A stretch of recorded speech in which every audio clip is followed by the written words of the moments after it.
ভারতের যে এই যে পররাষ্ট্রনীতিটা যে ভুল, এটা যতক্ষণ পর্যন্ত সে বুঝতে না পারবে ততক্ষণ পর্যন্ত অ্যাকচুয়ালি তার আমি কোনো মানে আলটিমেট আমি কোনো সলিউশন দেখি না। ভারতের পররাষ্ট্রনীতিটা কি, সারা পৃথিবীতে দেখবেন মানে G to G, government to government এক ধরনের সম্পর্ক রক্ষা হয়। আর বাংলাদেশের প্রত্যেক রাষ্ট্রেরই উচিত হচ্ছে যে কোনো রাষ্ট্রের সাথে, আপনি যখন আরেকটা রাষ্ট্রের সাথে বসবেন, সে একটা সার্বভৌম রাষ্ট্র, তার স্বাধীনতা তার সার্বভৌমত্বকে আপনাকে সম্মান করতে হবে। আমরা ভারতে যে যেটা দেখছি যে ভারত বাংলাদেশকে এক ধরনের পদানত, এক ধরনের মানে বিগ ব্রাদার সুলভ দাদাগিরি টাইপের এক ধরনের আচরণ সে বাংলাদেশের সাথে করতে চায়। এটা আমাদের স্বাধীনতা সার্বভৌমত্বের জায়গা থেকে এটা কিন্তু কখনোই আমাদের বাংলাদেশ এটা কখনো মেনে নেবে না। আপনি দুর্ভাগ্যজনকভাবে আমরা যেটা দেখেছি যে সবসময় আমাদের মধ্যে এটা আলোচিত হয় যে বাংলাদেশে কথাটা কে যেন বলেছিলেন, সম্ভবত বাসদের খালেকুজ্জামান ভাই, আমি ভুলও হতে পারে, উনি একবার বলেছিলেন যে আমাদের দেশের মানুষ যেটা করে সেটা হচ্ছে ক্ষমতায় যাওয়ার জন্য ভারত বিরোধী হয় আর ক্ষমতায় থাকার জন্য ভারতের বন্ধু হয়ে যায়। তো বিএনপিকে এই ধরনের একটা সমালোচনা অতীতে আমরা শুনেছি যে বিএনপি ক্ষমতায় গেলে ভারতের সাথে এক ধরনের নেগোসিয়েশন করে চলতে চায়, আর আওয়ামী লীগ তো চলেছে, এটা তো আমরা দেখেছি।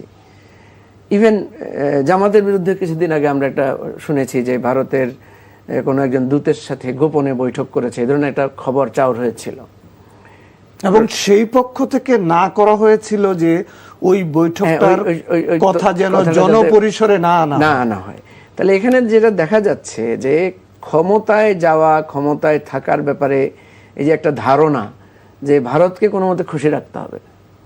প্রশ্ন হচ্ছে যে ভারতকে আমার খুশি রাখারও দরকার প্রশ্ন কি, বা ভারতের সাথে আমার বিরোধেরও প্রশ্ন কি? আমার সাথে তো দ্বিপাক্ষিক একটা সম্পর্কের ব্যাপার। ভারতের সাথে আমার বাণিজ্যিক ঘাটতি আছে প্রায় 4 বিলিয়ন বা এরকম। তো ভারতের সাথে আমার সীমান্তটা মানে বলা যায় যে বাংলাদেশের 3 দিকে ভারত, তাই।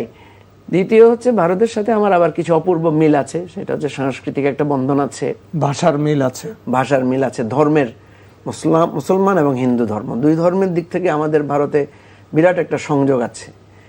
এরপর কালচারাল একটা, আপনি দীর্ঘ সময় ধরে ভারতের গান, ভারতের সাহিত্য, ভারতের ছায়াছবি আমাদের দেশে মানুষ এনজয় করেছে এবং আমাদের কবি সাহিত্যিকদের এক ধরনের মেলবন্ধন ছিল। এবং আমরা যদি শৈশবে দেখি, আমি যে আমার কাছে এখনো মনে আছে যে আমরা কপিল দেবের পোস্টার লাগাতাম, আজহারউদ্দিনের পোস্টার লাগাতাম, সুনীল গাভাস্কার, ইভেন আরো পরে এসে আমরা যদি দেখি সচিন টেন্ডুলকার, এরা খুব পপুলার ছিল বাংলাদেশে। আপনি এখন দেখবেন না।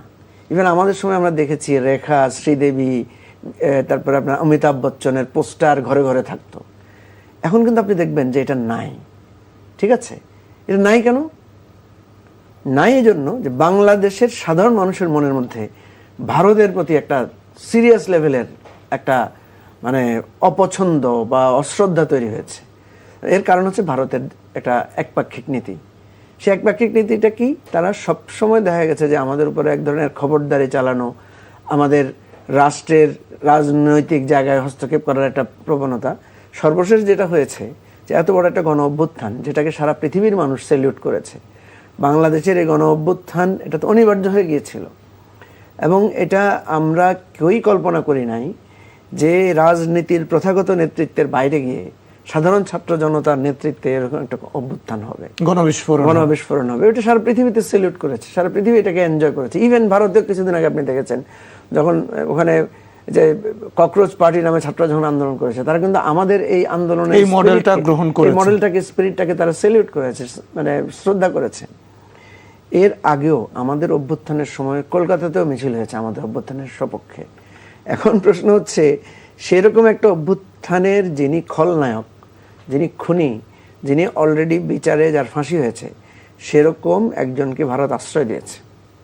আশ্রয় দিয়ে ক্ষান্ত হয় নাই, আশ্রয় দিয়ে সেখান থেকে নানা ধরনের হেট্রেট ছড়ানো হচ্ছে, সেখান থেকে নানা ধরনের মানে হিংসাত্মক পরিস্থিতি, পরিকল্পনা, তার বাংলাদেশে আসা হবে, বাংলাদেশে আসলে কি মেসাকার হবে, নানা ধরনের হুমকি ধমকি, তারপরে আলোচনা আমরা শুনছি। এই যে ভারতের এই যে মানে মানে কি বলবো যে একটা ন্যাক্কারজনক পজিশন, এটা আমরা খুবই ব্যথিত। শুধু ব্যথিত না, এটা কিন্তু টোটাল বাংলাদেশের মানুষের মধ্যে এক ধরনের ক্ষোভ তৈরি করছে। এখন আজকে ত্রিবেদী যেটি প্রধানমন্ত্রী তারেক রহমানের সাথে সাক্ষাৎ করে তিনি যেটি বলেছেন এবং স্বরাষ্ট্রমন্ত্রীর সাথে সাক্ষাৎ শেষে বলেছেন যে দুই দেশের সরকার প্রধান যদি একসাথে বসে, অর্থাৎ তারেক রহমানকে সে দেশে যাওয়ার আহ্বান জানাচ্ছেন, তাহলে অনেক কিছুর সমস্যার সমাধান হতে পারে। আপনি এটা বিশ্বাস করেন কিনা আমি আপনার কাছ থেকে এই প্রশ্নের উত্তর নিব। আমাদের সাথে আলোচক হিসেবে অংশগ্রহণ করেছেন প্রধানমন্ত্রীর রাজনৈতিক সহকারী মোহাম্মদ রাশেদ খান এবং আছেন এবি পার্টির চেয়ারম্যান মুজিবুর রহমান মঞ্জু। জনাব মুজিবুর রহমান মঞ্জু, আপনার কাছে প্রশ্ন ছিল যে ভারতের যে রাষ্ট্রদূত তিনি বলছেন যে দুই দেশের সরকার প্রধান যদি আলোচনায় বসে তাহলে অনেক বিষয়ের সমস্যার সমাধান সম্ভব। আপনি কি মনে করেন? অনেক বিষয় মানে কি, প্রথম কথা হচ্ছে যে বাংলাদেশ সরকারের পক্ষ থেকে এখন পর্যন্ত 2-3টা অনুরোধ জানানো হয়েছে। একটা জানানো হয়েছে যে শেখ হাসিনা ওখান থেকে বসে, আপনারা আশ্রয় দিয়েছেন ঠিক আছে, প্রথম হচ্ছে যে তাকে ফেরত দেন, আমাদের সাথে যেহেতু বন্দি প্রত্যার্পণ চুক্তি আছে এই চুক্তির আলোকে তাকে ফেরত দেন, 1 নম্বর প্রশ্ন। দ্বিতীয় বলা হয়েছে যে সে যাতে সেখান থেকে বসে পলিটিক্যাল কোনো বক্তব্য না দেয়। ঠিক আছে, সে আশ্রয় দিয়েছেন। আমরা যখন বাসার মধ্যে কোনো আসামিকে আশ্রয় দেই বা কেউ আশ্রয় দিই তখন তো আমরা তাকে লুকিয়ে রাখি, তা আপনারা তাকে লুকিয়ে রাখছেন। সেখান থেকে বসে ওই যে ওসামা বিন লাদেন বা এই টাইপের মতো করে মাঝে মাঝে বার্তা দিচ্ছেন কেন, ভিডিও বার্তা দিচ্ছেন কেন, বা নানা ধরনের বার্তা পৌঁছাচ্ছেন কেন, সেটাও কিন্তু ভারত সেই সৌজন্যতা রক্ষা করে নাই। তৃতীয় লাস্ট যেটা হয়েছে যে আপনার এই যে আমাদের 5ই আগস্টের দিন কলকাতায় সেই প্রেস ক্লাবে বা ওই যে কি একটা ফরেন রিপোর্টারদের ক্লাবে সেই অনুষ্ঠানটার ব্যাপারেও বাংলাদেশ বলেছিল, আপত্তি করেছিল যে এটা আপনারা করবেন না। ভারত সেটা করেছে। প্রথমে বলেছে কি যে এটা একটা বেসরকারি উদ্যোগ, আমরা এটার সাথে সম্পৃক্ত না। কিন্তু ওইখান থেকেই আয়োজকদের মধ্যে একজন বলেছেন যে ভারত সরকারের নিরাপত্তার কারণেই আমরা শেখ হাসিনাকে সশরীরে বা ওনার ভিডিও চেহারা আমরা ওনাকে উপস্থাপন করি। তাহলে বোঝা যাচ্ছে সরকার সেখানে কোনো না কোনো ধরনের অনুমতি দিয়েছে। তাহলে যারা এই ধরনের কথার মারপ্যাচে কথা রাখছেন না তাদের সাথে দেখা করার প্রশ্নটা কেন উঠবে, তাদের সাথে বসার প্রসঙ্গটা উঠবে কেন? আপনার সাথে আমার বসতে হলে তো একটা প্রাথমিক সৌজন্যের ব্যাপার আছে। যেমন আমি যতটুকু দেখেছি আজকের সংবাদে যে প্রধানমন্ত্রীর পক্ষ থেকে 2টো বিষয় বলা হয়েছে, যে ওসমান হাদির হত্যাকারীরা যারা আপনাদের ওখানে মানে আপনাদের কাস্টাডিতে আছে তাদেরকে আপনারা বন্দি বিনিময় চুক্তির আওতায় এটাকে ফেরত দেন, আর শেখ হাসিনাকে ফেরত দেন, শেখ হাসিনাকে আইনের আওতায় আনেন। দেখেন, আমরা যে জিনিসটা সেটেল করতে চাই যে রাজনৈতিক বিরোধ একটা না একটা জায়গায় তো থামতে হবে আমাদের। আমরা তো যুগের পর যুগ এই প্রতিশোধ বা যুগের পর যুগ এই কাউন্টার করতে পারবো না। যেখানে প্রধানমন্ত্রী বলেছেন যে আমি আমার ছেড়ে দিলাম, আমি আমার প্রতিশোধ নিব না, কিন্তু অন্যের বিচার তো প্রধানমন্ত্রী ছাড়তে পারবেন না, উনি ক্ষমা করে দিতে পারবেন। এই যে 17 বছর ধরে যারা গুম হয়েছে, এই যে ইলিয়াস আলীর ঘটনা আপনি দেখছেন গ্রেপ্তার হচ্ছে, ইভেন 1/11 সময়ের অনেক ঘটনারও এখন জট খুলছে। আমি একটা কথা বলি, সেটা হলো যে আমাদের দেশে যারা গুপ্ত আওয়ামী লীগ হয়ে এখন আছেন নানাভাবে, নানা আশ্রয়ে, সাংবাদিক, বুদ্ধিজীবী, সাংস্কৃতিক কর্মী, তারা কিন্তু এক ধরনের অন্তর্বর্তীকালীন সরকারের বিরোধিতা বলে হোক, যেভাবে হোক, তারা কিন্তু এমন একটা পরিস্থিতি তৈরি করেছেন যে তাদের মানে সমর্থনটা বিএনপির প্রতি। কিন্তু এই জিনিসটা বুঝেন না যে বিএনপির সাথে আওয়ামী লীগের দ্বন্দ্বটা তো 17 বছরের দ্বন্দ্ব, আর জুলাই অভ্যুত্থানের যারা তাদের সাথে তো অ্যাকচুয়ালি 36 দিনের দ্বন্দ্ব। 36 দিনে 1400 মানুষ হত্যা করেছে, 25,000-30,000-এর মতো লোককে আহত পঙ্গু করেছে। তারপরে নানা ধরনের মানে হিংসাত্মক ঘটনা, মিথ্যা মামলা, জুলুমের অত্যাচারের শিকার করা হয়েছে। এখনো তো আমরা ওই 17 বছরের হিসাবে যাই নাই। বিএনপির ওই 17 বছরের হিসাব বিএনপি করতে হবে না, বিচার আচার করতে হবে না? বিএনপিকে দায় এড়াতে পারবে? বিচার যদি না করে বিএনপির তার যে কর্মীরা নিহত হয়েছে, আহত হয়েছে, তাদের জবাব দিতে পারবে? পারবে না। তো কারো অধিকার তো কেউ ছাড়তে পারবে না। তাহলে এই জিনিসগুলো তো যৌক্তিক কথা। বিএনপির, আমি শুধু বিএনপির কথা বলছি, এরপর জামাতও তো আছে, এরপরে বামপন্থীদেরও তো আন্দোলন আছে, তারপরে হেফাজতের আন্দোলন আছে, তারপরে আপনার বিডিআর হত্যাকাণ্ডের ঘটনার সেনাবাহিনীর লোকদের আছে, আপনাদের আন্দোলন আছে, আমাদের আন্দোলন আছে। রাশেদরা মার খেয়েছে না, রাশেদ তো এখন রাশেদ তো মনে হয় যেন এখন ওগুলো ভুলেই বসে আছে। না, সেই ভুলেনি। সেই যে দৃশ্য, তাদেরকে যে নির্যাতন করেছে, যার কারণে সারা দেশের মানুষ তাদেরকে সাপোর্ট করেছে, হেল্প করেছে, এই জিনিসগুলো, আমি বলছি না যে প্রতিহিংসা, আমি বলছি না যে পাল্টা প্রতিরোধ, আমি বলছি ন্যায্যতা, যেটা ন্যায় বিচারটা করতে ন্যায় হবে। বিচারটা, ন্যায্যতাটা। জি, আমরা আপনি একটু ন্যায্য রাশেদ খানের কাছে বিচারটা যাই। তো রয়ে গেছে, এটা তো করতে হবে। জি, রাশেদ খান, ডক্টর মোহাম্মদ ইউনূস সরকারের সাথে ভারতের একটা বোঝাপড়ার সমস্যা ছিল, একটা দূরত্ব কিন্তু ছিল, অর্থাৎ বাংলাদেশ মর্যাদার আসনে থাকতে চেয়েছে প্রতিবেশী হিসেবে। তারেক রহমান সরকারও আমরা দেখি যে সেই পর্যায়ে আছে, কারণ আমরা দেখছি যে 2 মাস হলো ভারতের যিনি রাষ্ট্রদূত তিনি এখানে নিয়োগ পেয়েছেন, তিনি চেষ্টা করে 2 মাস পরে প্রধানমন্ত্রীর সাক্ষাৎ পেয়েছেন। এমন একটি পরিস্থিতিতে আমরা দেখি যে আমাদের যে জুলাই জাদুঘর, সেখানে আমাদের ফেলানির ছবি নেই, সেটি নিয়ে সমালোচনা হচ্ছে বিরোধী দল থেকে। যারা সীমান্তে হত্যাকাণ্ডের শিকার হচ্ছে তাদের ছবি ছিল, সেগুলি সরিয়ে ফেলা হয়েছে। রয়ের প্রধান আবার একই দিনে বাংলাদেশ সফর করছেন। এগুলো আসলে কিসের মানে আলামত, বা কোন ধরনের রাজনৈতিক চাল এটা? সবাইকে সালাম এবং শুভেচ্ছা। দেখেন, এখন যে সরকার ক্ষমতায় আছে সেই সরকার তো জুলাই গণঅভ্যুত্থানের সরকার, এমনকি যারা অপোজিশনে আছে তারাও জুলাই গণঅভ্যুত্থানের অপোজিশন। যে কথা আমাদের মঞ্জু ভাই বলছিলেন যে রাশেদ খানরা তো নির্যাতন ভুলে গেছে। দেখেন, নির্যাতন কখনো ভোলা যায় না। আমাকে 2018 সালের কোটা সংস্কার আন্দোলনের সময় সর্বপ্রথম অ্যারেস্ট করা হয়। আমি সেই সময় মূল নেতৃত্বের জায়গায় ছিলাম, যে কারণে আমাকে শুরুতে টার্গেট করে। এই যে আপনার টকশোতে মানে যুক্ত হলাম, মাঝে মধ্যে আমার প্রেশার খুব ফল করে। এর কারণটা হলো আমি একটানা 15 দিন রিমান্ডে ছিলাম, অতিরিক্ত আরও 3 দিন। তো যে কারণে ওই সময় আমাকে যে হাত বেঁধে চোখ বেঁধে মুখের মধ্যে গামছা ঢুকিয়ে নির্যাতন করে, ওই সময় থেকে আমার এই প্রেশার আসলে ফল করে প্রায়। তো ওই শারীরিক যন্ত্রণা এখনো পর্যন্ত আমাকে বয়ে নিয়ে ব্যথাতে হচ্ছে। অর্থাৎ যারা রিমান্ডের নির্যাতনের শিকার হয় তারা কখনোই আসলে ওই যন্ত্রণা ভুলতে পারে না।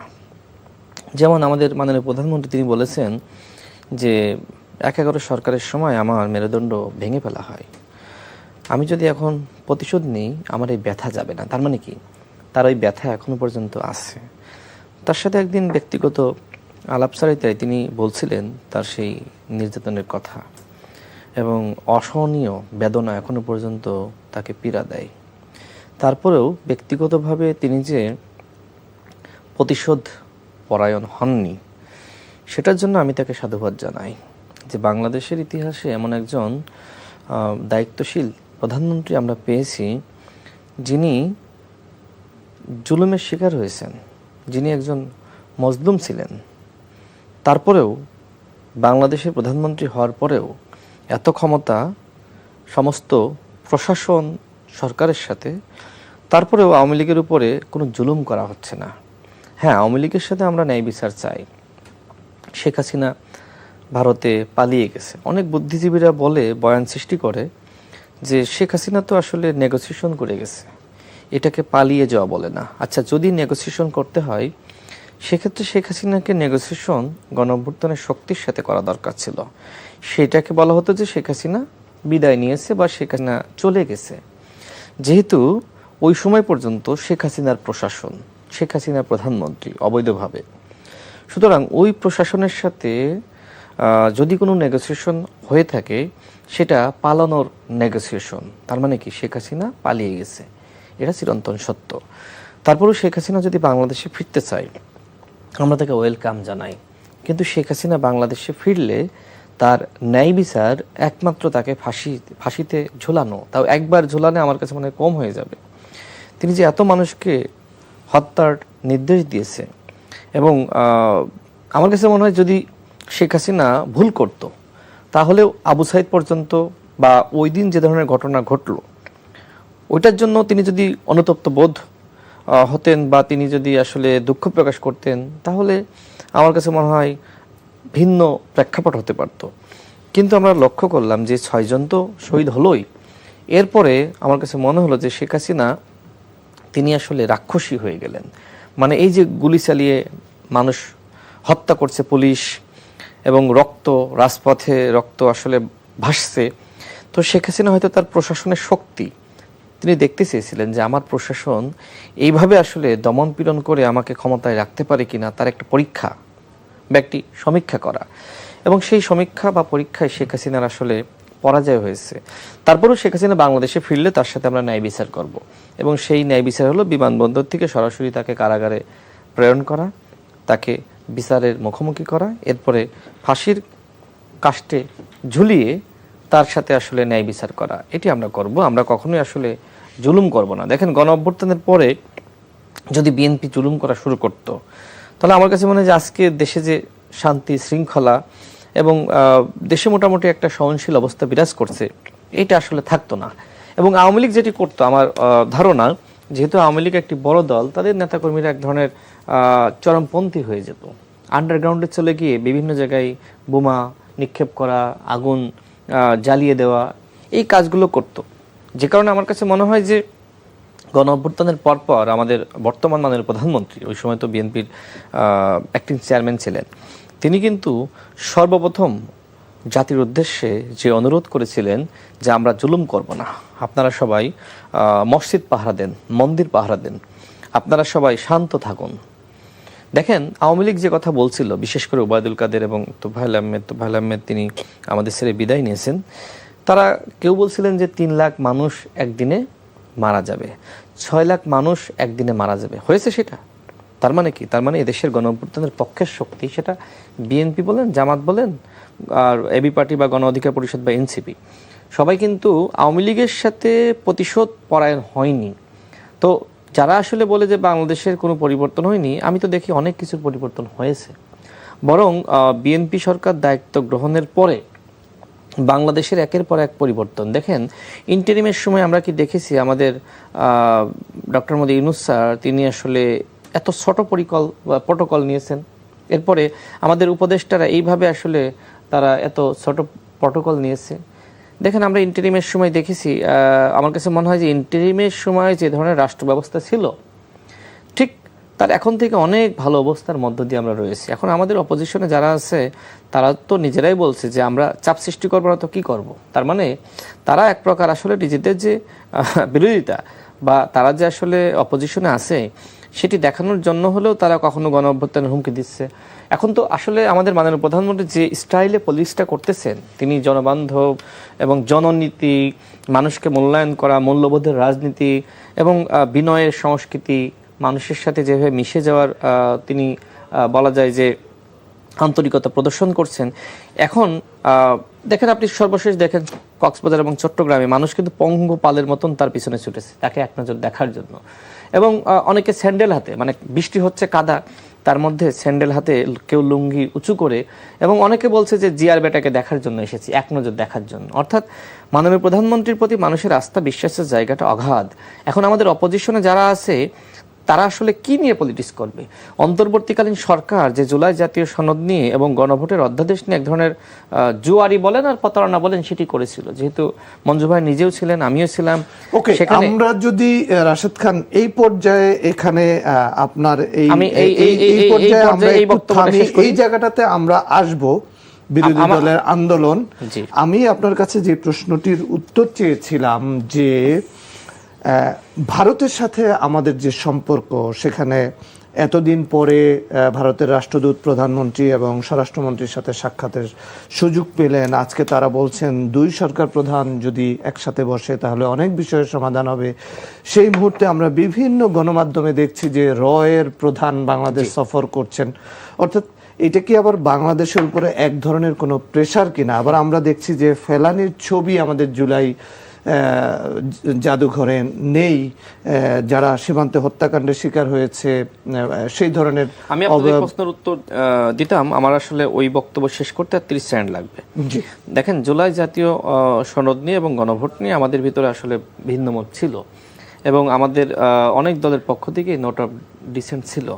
এখন অন্তর্বর্তীকালীন সরকার যে প্রতারণা আসলে আমাদের সাথে করে গেছে, এবং ওই প্রতারণার কারণেই মূলত এখন এই ভিন্ন মত, অনৈক্য আমাদের ভিতরে বিরোধ, এগুলো আসলে পরিলক্ষিত হচ্ছে।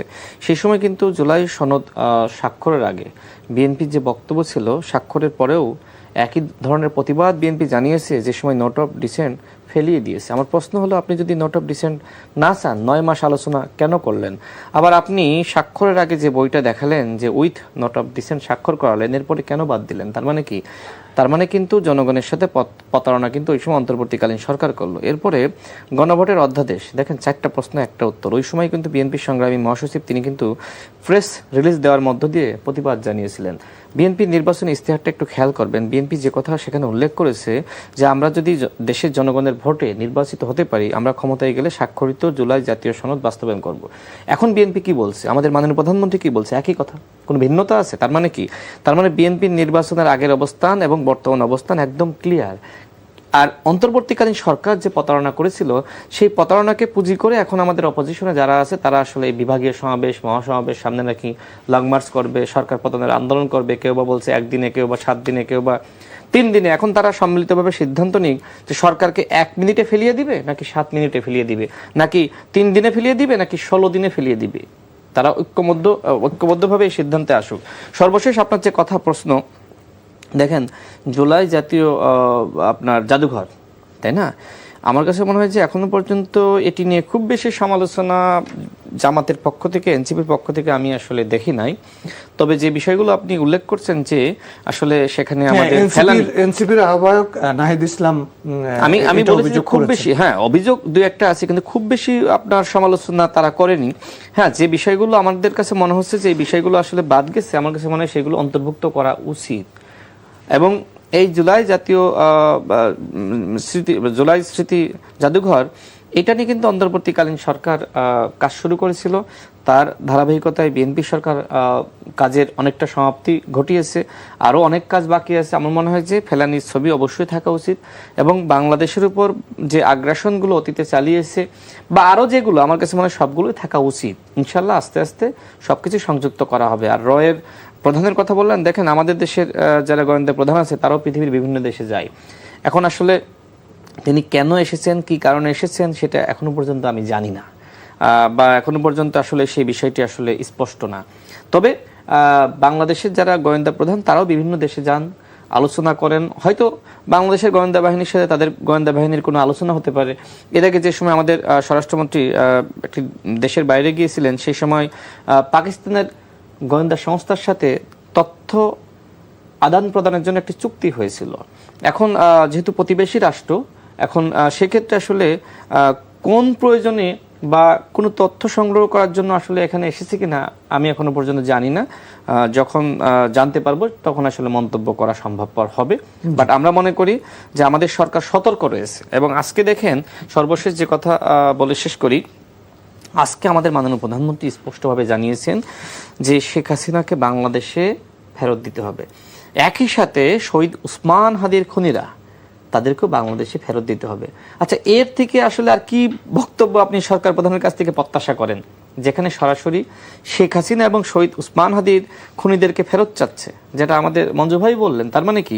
তার মানে ভারতের সাথে সরকার আপোষ করছে, যেটি আমাদের অপোজিশনের পক্ষ থেকে অনেক সময় বলা হয় যে ভারতের সাথে আপোষ মীমাংসা করে নাকি ক্ষমতা এসেছে। তো ভারতের সাথে আপোষ করলে কি শেখ হাসিনাকে এইভাবে ফেরত চাই, উসমান হাদির খুনিদেরকে ফেরত চাই? তার মানে কি?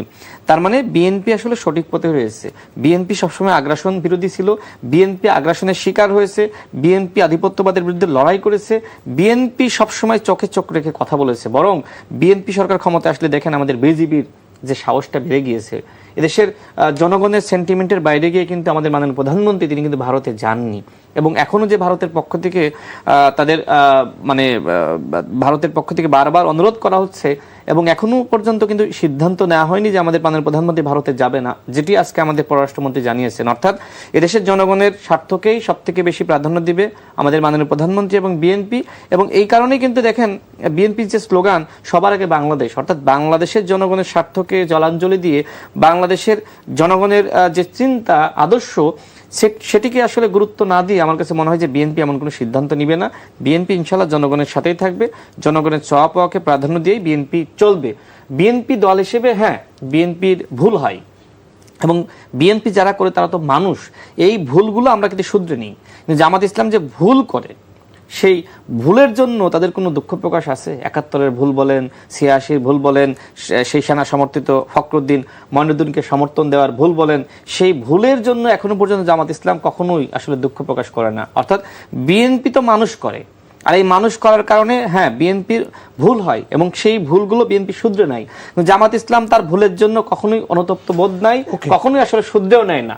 জি, আমি আপনার কাছে প্রশ্ন রাখতে চাই রাশেদ খান, আপনি বলছিলেন যে অন্তর্বর্তী সরকার প্রতারণা করেছে, তো তখন তো আপনারা সেই যে জাতীয় ঐকমত্য কমিশন হয়েছিল, সেখানে আপনারা তো গণ অধিকার পরিষদের পক্ষ থেকে তো আপনারাও গিয়েছিলেন, আমিও ছিলাম, আপনিও ছিলেন, তখন কি তাদের ওই প্রতারণাটা আপনারা ধরতে পেরেছিলেন কি? দেখেন, আমার কাছে মনে হয় যে এর সাক্ষী আমাদের মঞ্জু ভাই, কারণ আমি সেই সময় অনেক বিষয়ে প্রতিবাদ জানিয়েছি। যে সময় আমার কাছে বারবার মনে হচ্ছিল যে তারা আসলে লেন্দি করতেছে। আমার প্রশ্ন ছিল যে আপনারা যেহেতু মীমাংসা করতে পারতেছেন না, সুতরাং আপনাদের আসলে এই যে মীমাংসা করার দায়িত্ব, সেটি আর খুব বেশি দিন রাখা উচিত না, আপনারা জনগণের হাতে ছেড়ে দেন। দেখেন, বিএনপির পক্ষ থেকে স্পষ্ট বক্তব্য ছিল যে আপনারা আমরা যে বিষয়গুলোতে ভিন্নমত আছে এগুলো আপনারা প্রত্যেকে নির্বাচনী ইশতেহারে উল্লেখ করেন। দেখেন, বিএনপি সেটি নির্বাচনী ইশতেহারে উল্লেখ করেছে, জামাত উল্লেখ করেছে, এনসিপি উল্লেখ করেছে, এবি পার্টি তো জামাত জোটে অন্তর্ভুক্ত হয়ে নির্বাচন করেছে, সম্ভবত তারাও করার কথা। এখন কথা হলো যে বিএনপি নির্বাচনের আগের অবস্থান পরের অবস্থান একই, এবং বিএনপির এই অবস্থান জানার পরেও দেশের মানুষ বিএনপিকে ভোট দিয়েছে। তার মানে কি? তার মানে বিএনপি যেহেতু জনগণের সাথে ধোঁকাবাজি, প্রতারণা বা কোনো ধরনের আসলে জুয়ারির আশ্রয় নেয়নি, সুতরাং বিএনপিকে দেশের জনগণ বেছে নিয়েছে। এবং শেষ করে এই কথাটা যেহেতু প্রশ্ন করলেন, দেখেন, ঐক্যমত কমিশনে আমি অনেক বিষয় প্রতিবাদ জানিয়েছি, বিশেষ করে যে সময় আসলে দলগুলোর সাথে সংলাপ করতো। যেমন ওই সময় এনসিপির নিবন্ধন ছিল না, এবি পার্টি, গণ অধিকার পরিষদের মতো দলগুলো নিবন্ধন ছিল, সাংগঠনিক সক্ষমতা ছিল, তারপরেও এমনকি আরো অনেক ইসলামিক দল আছে, মধ্যপন্থী দল আছে যারা এনসিপি থেকে বড় ছিল, কিন্তু সবসময় কিন্তু দেখবেন এনসিপির একজন তরুণকে, মানে এনসিপি ঘনিষ্ঠ একজন তরুণ, তাকে মাস্টারমাইন্ড হিসেবে আমাদের ডক্টর মোহাম্মদ ইউনূস স্যার তুলে ধরলো। এরপরে বললো যে ছাত্রদের একটি দল গঠন করা উচিত, এরপরে তাদেরকে জাতিসংঘে নিয়ে গেল। অর্থাৎ ওই 18 মাস ধরে আমার কাছে মনে হয় যে তারা যে সময়টা নিল, মূল কারণটা হলো একটা দল গঠন করা। এবং আমি যতটুকু তথ্য জানি সেটি হলো আমাদের ডক্টর মোহাম্মদ ইউনূস স্যার চেয়েছিল যে বিএনপির বাইরে অন্য কোনো দল ক্ষমতায় আসুক, সেক্ষেত্রে জামাত এবং এনসিপি জোট ক্ষমতায় আসলে তিনি খুশি হতেন, কিন্তু এদেশের জনগণ আসলে বিএনপিকেই চেয়েছে। কারণ আমরা দেখছি যে অপোজিশনে গিয়ে যারা আসলে ওই অপোজিশনটাই চালাইতে পারতেছেন না, তারা যদি আসলে কোনোভাবে ক্ষমতায় আসতো, তো সেক্ষেত্রে যে হাসিনা ডিসেম্বরে ফিরতেছে না, হাসিনা আরো আগেই বলতো যে আমি ফিরতেছি, এমনকি ফিরেও হয়তো আসতো। তো আপনি যে প্রশ্ন করলেন, আমরা ওই সময় প্রতিবাদ জানিয়েছি। আমি এমনকি ডক্টর মোহাম্মদ ইউনূস স্যারকে আমি জিজ্ঞেস করেছিলাম যে স্যার, এই যে আমরা সবাই মিলে জুলাই গণঅভ্যুত্থান ঘটালাম, আপনি একজন তরুণকে আপনি দেশের বাইরে গিয়ে বলে আসলেন যে সে মাস্টারমাইন্ড, তো কেন সে মাস্টারমাইন্ড আপনি বলেন। এরপরে তিনি আমার উপর একটু রাগান্বিত হয়েছিলেন। তো এরকম যতগুলো ঘটনা ঘটেছে, বিশেষ করে যে সময় তিনি দেশের বাইরে গিয়ে বললেন যে একটি মাত্র দল ছাড়া নির্বাচন চায় না, এছাড়া তিনি এনসিপিকে আশীর্বাদ জানালেন, হ্যাঁ, তরুণদের দল গঠন করা উচিত, এ ধরনের কথাবার্তা তিনি যখনই বলেছেন আমি তখনই প্রতিবাদ জানিয়েছি। আমার কাছে মনে হয় যে মঞ্জু ভাই অনেকগুলো বিষয়ে প্রতিবাদ জানিয়েছে, এবং আমিও দেখেছি যে তিনি অন্তর্বর্তীকালীন সরকারের অনেক সিদ্ধান্তের বিপরীতে অবস্থান নিয়েছেন, প্রতিবাদ জানিয়েছেন। এখন তার কি অবস্থা আমি জানি না, বাট তিনি প্রতিবাদ জানিয়েছেন। তিনি অনেকগুলো বৈষম্য হলে সেটি নিয়েও কথা বলেছেন, এবং আমরা অনেকেই কথা বলেছি। জি, আপনি বলছিলেন যে ডক্টর ইউনূসের অনেকের প্রতি ব্লেসিং ছিল, এবং ডক্টর ইউনূস মানে রাজনৈতিক দল গঠনে সহযোগিতা করেছেন। তো আমি জনাব মুজিবুর রহমান, আমি আপনার কাছে যেতে চাই, সেটা হলো যে সরকারি দল মনে করছে যে তারা প্রতারণার শিকার হয়েছে, ডক্টর মোহাম্মদ ইউনূস জাতির সাথে প্রতারণা করেছে। আপনারা 11 দলীয় ঐক্য কেন মনে করছেন না যে ডক্টর ইউনূস নাকি আপনাদের সাথে প্রতারণা করেনি? দেখেন, আপনি কে প্রতারণা করেছে কে করে নাই, এটার জবাবটা আপনি পার্লামেন্টে আপনার আমাদের সালাউদ্দিন আহমেদ সাহেব দিয়েছেন। উনি বলেছেন যে নির্বাচন সংস্কারের বাহানায়, শব্দটা এরকম, সংস্কারের বাহানায় নির্বাচন যদি হতে না দেয়, এই জন্য আমরা সব বিষয়ে আপোষ করে, একদম শব্দটা এরকম, সব বিষয়ে আপোষ করে আমরা জুলাই সনদে স্বাক্ষর করেছি। তাহলে প্রতারণাটা কি করেছে? এটা তো পরিষ্কার, নাম্বার 1। নাম্বার 2 হচ্ছে এই কথাটা অত্যন্ত স্পষ্ট যে নোট অফ ডিসেন্ট দিয়েছে বিএনপি নোট অফ ডিসেন্ট দিয়েছে, অন্যান্য দল তো এটা গ্রহণ করে নাই, আমরা তো গ্রহণ করি নাই। কারণ আমরা এখানে 10 জন মিলে মিটিং করলাম, একটা সিদ্ধান্ত গ্রহণের ক্ষেত্রে আপনি 2টা বিষয়ে নোট অফ ডিসেন্ট দিলেন। এখন সিদ্ধান্ত তাহলে বাস্তবায়ন হবে কিভাবে? 2টা ভাবে বাস্তবায়ন হতে পারে। একটা হতে পারে যে অধিকাংশের যেহেতু একমত আছে, সুতরাং এটা অধিকাংশটাই হবে, অল্প 2-1 জন নোট অফ ডিসেন্ট দিলে এটা আর হবে না, এটা একটা হতে পারে। আরেকটা হতে পারে যেহেতু বিএনপি বড় দল, বিএনপি নোট অফ ডিসেন্ট দিয়েছে, তাহলে আমরা চলে যাব কোথায়? জনগণের কাছে। আপনার মনে থাকার কথা, তাহলে আমরা যেহেতু একমত হলাম, জুলাই সনদ স্বাক্ষর করলাম, তাহলে আমরা জনগণের কাছে আবার গেলাম কেন? গণভোটে গেলাম কেন? এবং গণভোটের যেই প্রশ্নের তালিকার কথা বলা হয়েছে, দেখেন বিএনপি বলছে তারা গণভোট সাপোর্ট করেছে, তারাই বলেছে গণভোটের কথা, তারা ক্যাম্পেইন করেছে। রাশেদ খান জানে যে সালাউদ্দিন সাহেব নিজেই গণভোটের প্রস্তাব দিয়েছিলেন এবং পরে উনি বলেছিলেন যে সংবিধানের বাইরেও গণভোট করা যাবে, সংবিধানে গণভোট না করার ব্যাপারে কিছু বলা নাই। গণভোটে গেছি, গণভোট ক্যাম্পেইনও করেছেন তারা। এখন প্রথম কথা হচ্ছে, ধরেন শফিক শাহীন, আপনাকে আমি প্রথমে বললাম, আপনি বললেন যে ভাই আমি চা খাবো না, পরে আমি ধরেন আপনাকে অনুরোধ করলাম, সবাই মিলে বললাম যে খান, আপনি খেলেন, তাহলে আপনার কোনটা ফাইনাল? খাবেন না বলেছেন সেটা না লাস্টেরটা? তাহলে বিএনপি যখন গণভোট মেনে নিয়েছে, গণভোটে অংশগ্রহণ করেছে, গণভোটে হ্যাঁ ভোটের জন্য বলেছে, তার মানে কি? তার মানে সে আগের পজিশন থেকে চেঞ্জ হয়েছে, সে গণভোট মেনে নিয়েছে। এখন সালাউদ্দিন সাহেব যদি বলেন তখন আমরা বাধ্য হয়ে মেনে নিয়েছি, সেটা তো আর কিছু বলার নাই। আপনি যদি বলেন যে লোকজনের লজ্জায় পড়ে আমরা চা খেতে বাধ্য হয়েছি, তা আপনি বিএনপিকে তো আমরা সারা জীবন জানি সে আপসহীন দল। বেগম খালেদা জিয়াকে হুমকি দেওয়া হয়েছে জেলে নেওয়া হবে, বেগম খালেদা জিয়াকে প্রলোভন দেওয়া হয়েছে ক্ষমতা দেওয়া হবে, উনি তো আপোষ করেন নাই। তারেক রহমানকেও তো আপনার নানা ধরনের মানে প্রলোভন দেওয়া হয়েছিল। এই যে ইলেকশনে ভাগ বটরার কথা আমরা শুনেছি, 18 নির্বাচনে যে 70 আসন দেওয়া হবে, নানা ধরনের, তারা তো সেটা এগ্রি করেন নাই। তাহলে এখন আমরা অবাক হয়ে যাই যে বিএনপির মতো দল বলছে যে আমরা এই পরিস্থিতি যাতে না হয়, ইউনূস সরকার যাতে বেশি দিন ক্ষমতায় থাকতে না পারে, সেজন্য আপোষ করে আমরা এটা সাইন করেছি। দেখেন, এটা একটা সিরিয়াস লেভেলের, মানে আমি প্রতারণা শব্দটা বলবো না, আমি বলবো যে এটা একটা অপরিপক্কতা একটা রাজনৈতিক দল আকারে। প্রতারণা কাকে বলে? প্রতারণা কি পাবলিকলি হয়? প্রতারণা তো গোপনে হয়। যেখানে পাবলিকলি ডায়ালগ হয়েছে, পাবলিকলি মানে আপনার এই কি ঐকমত্য কমিশনে আলোচনা হয়েছে, সেখানে প্রতিদিন আপনি নিজেও তো হয়তো কয়েকবার গিয়েছেন, সেখানে প্রতিদিন আমরা সবাই ব্রিফ করেছি। এরপরে আপনার জুলাই সনদ এবং জুলাই ঘোষণাপত্র ঘোষণা হয়েছে পার্লামেন্টের সামনে দাঁড়িয়ে, এরপরে এত বড় একটা গণভোট হলো। আপনি দেখেন, তাহলে আপনার গণভোট হওয়ার পরে দুটো জিনিস, আমি এই জিনিসটা বহুবার বলেছি যে বিএনপি বলেছে আমি যদি ম্যান্ডেট পাই তাহলে আমি আমার মতো করে বাস্তবায়ন করব। এটাকে যদি আপনি ধরে নেন তাহলে বিএনপির যুক্তিটা সঠিক যে সে যে সমস্ত নোট অফ ডিসেন্ট দিয়েছে সেগুলো সে করবে না, ঠিক আছে। আবার যখন গণভোট দিচ্ছে, জনগণ রায় দিচ্ছে যে না আপনার এটার পক্ষে আমরা আছি, তাহলে বিএনপি যদি উদার দল হয়, যেহেতু বিএনপি বলে যে তারা উদার রাজনৈতিক দল, উদার দল হলে কি হবে যে আমাদেরকে 52% জনগণ এটা আমাদের রাষ্ট্র শাসনের জন্য দায়িত্ব দিয়েছে।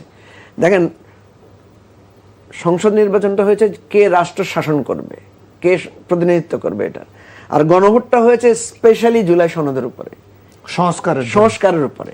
তাহলে আপনি 72%-এর যে রায় বা 70%-এর যে রায়, সেটাকে আপনি সম্মান জানাবেন, ঠিক আছে। রাশেদ খান বললো যে আমি যাব না এখান থেকে, বা আমি রাত্রেবেলা ডিনার আছে, এনটিভি আমার জন্য ডিনার আয়োজন করেছে, আমি খাবো না। সবাই মিলে বললো যে রাশেদ তুমি ভাই প্রধানমন্ত্রী এত কাছের লোক, এত বড় দায়িত্ব পাইছো, খাও আমাদের সাথে। তো রাশেদ যখন সবার সাথে সবার অনুরোধে খেতে বসলো, এটা তো তার, এটা হবে কি রাশেদের একটা বড়ত্বের প্রমাণ, এটা তার উদারতার প্রমাণ, যেহেতুগুলো মানুষের স্বার্থে সে খাইতে বসতে, একটু স্লিম থাকতে চায়, নায়ক ভাব নিয়ে থাকতে চায়, কিন্তু সে দেখলো যে আজকে সবার অনুরোধে সে খাইতে বসলো। এটা হচ্ছে মানুষের প্রতি সম্মান জানানো। বিএনপি যে এই যে 75% 70% লোকের যে সম্মান জানালো না, প্রশ্নটা কি নিয়ে? আপনি দেখেন, এই যে জুলাই সনদে বলছে 4টা প্রশ্নগুলো কি আসলে?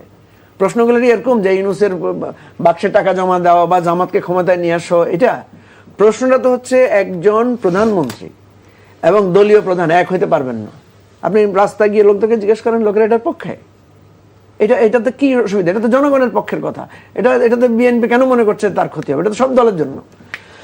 দ্বিতীয় হচ্ছে প্রশ্ন কি, প্রশ্ন হচ্ছে যে তত্ত্বাবধায়ক সরকার ব্যবস্থাটা কিভাবে গঠিত হবে, এই গঠনের জায়গায় বিএনপির আপত্তি। প্রশ্নটা কি? প্রধান বিচারপতির নিয়োগ, পিএসসির নিয়োগ, দুদকের নিয়োগ, তারপরে আপনার এই যে নির্বাচন কমিশনের নিয়োগ, এই নিয়োগগুলো প্রধানমন্ত্রী একা দিবেন না, এগুলো একটা কমিটির মাধ্যমে দিবেন। তো এটা তো একটা গণতান্ত্রিক, এটা তো একটা রাষ্ট্রের প্রতিষ্ঠানগুলোকে শক্তিশালী করার প্রশ্ন। এখানে আপনি প্রতারণার কথা বলছেন কেন? প্রতারণা করে কি করা হয়েছে? বিএনপিকে ক্ষমতা থেকে সরাই ফেলা হয়েছে? যদি ওনারা এই প্রশ্নগুলো দিয়ে জনগণের কাছে, জনগণ যদি এটা প্রতারণা মনে করতো, জনগণ প্রত্যাখ্যান করতো। আপনারা এখন বলতেছেন যে মানুষ বিএনপিকে পছন্দ করছে, ভোট দিচ্ছে। তো মানুষ তো ওইটাকেও পছন্দ করছে, ভোট দিচ্ছে রে ভাই।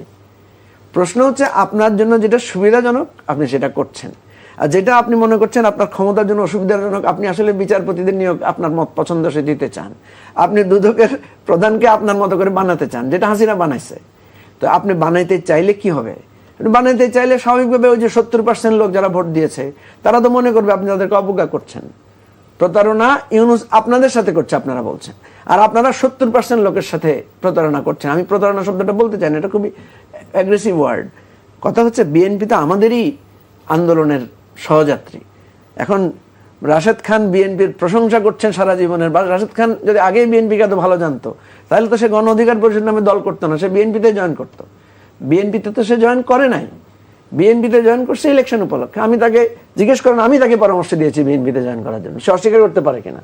আমি শুধু আমি একা না, এখানে ভরা সেটা তো যে সময় আসলে আপনারা জোটের ব্যাপার, ভরা বৈঠকের আমি যে সময় বলছিলাম বিএনপির সাথে যাব, ভরা বৈঠকের মধ্যে আমি তাকে বলছি যে রাশেদ তোমার জন্য ভালো হয়, তোমার জন্য ভালো হয় তুমি বিএনপিতে জয়েন করো।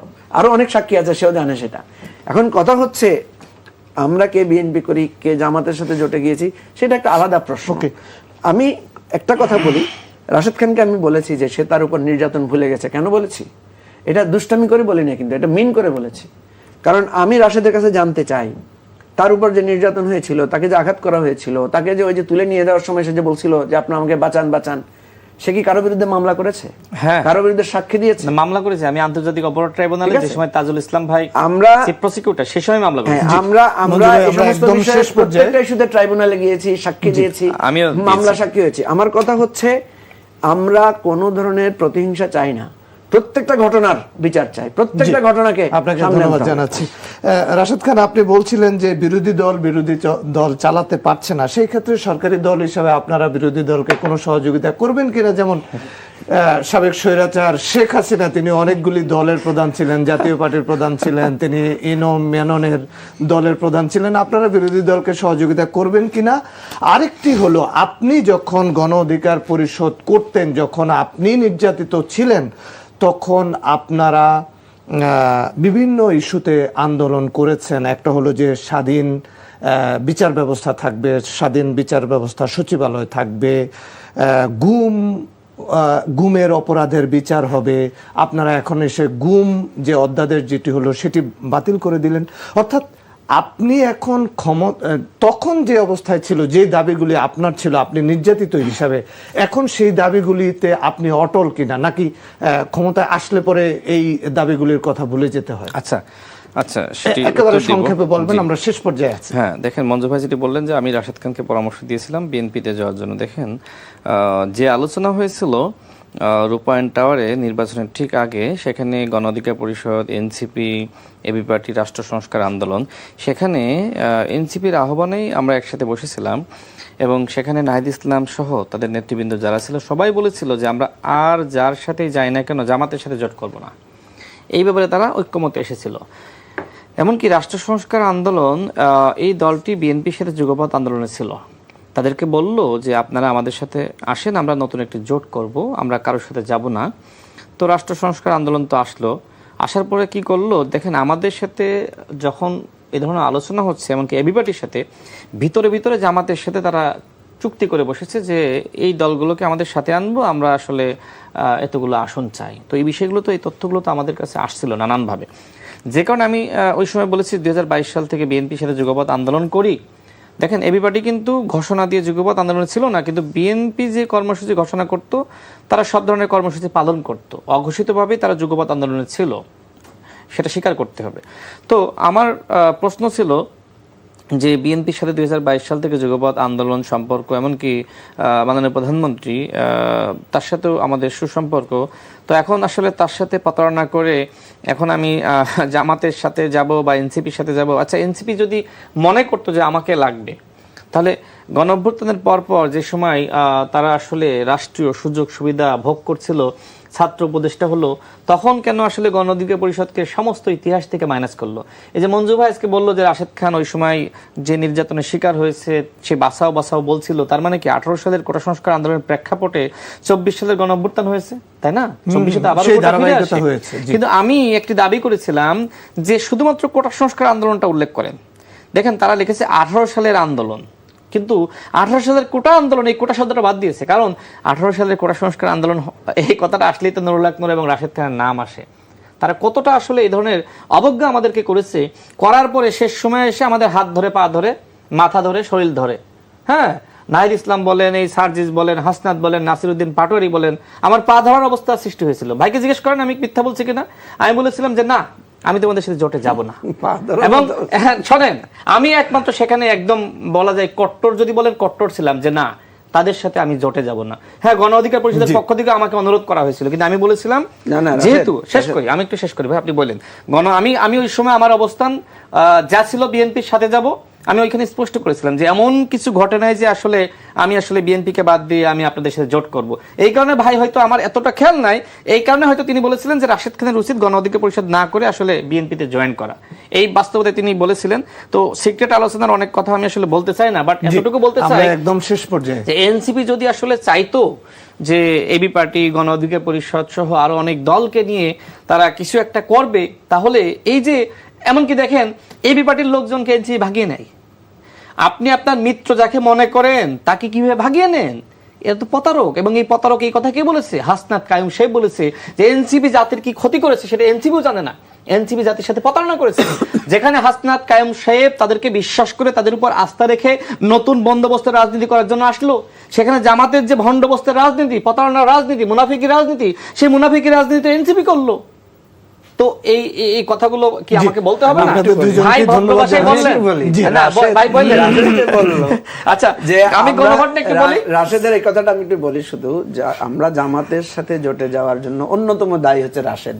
আমি যদি বলি আমি রাজি হইনি, শেষ করছি। আমি একটু শেষ করি, গণভোট নিয়ে শেষ করি। চেয়েছিলাম একটা মধ্য জায়গায় থাকার জন্য, যে আমরা বিএনপিতে যাব না। কি এমন ক্ষমতাশালী যে রাশেদের কারণে আপনারা জামাতে চলে গেছেন? আপনি যদি আমি গণভোট নিয়ে বলি, মঞ্জু ভাই যদি বললেন, শুনেন, মঞ্জু ভাই সমালোচনা আমি খুব পছন্দ করি, কারণ তার সমালোচনাগুলো নাসিরউদ্দিন পাটোয়ারির মতো না, এনসিপি যারা এই যে দুষ্টু আছে। আপনি গণভোট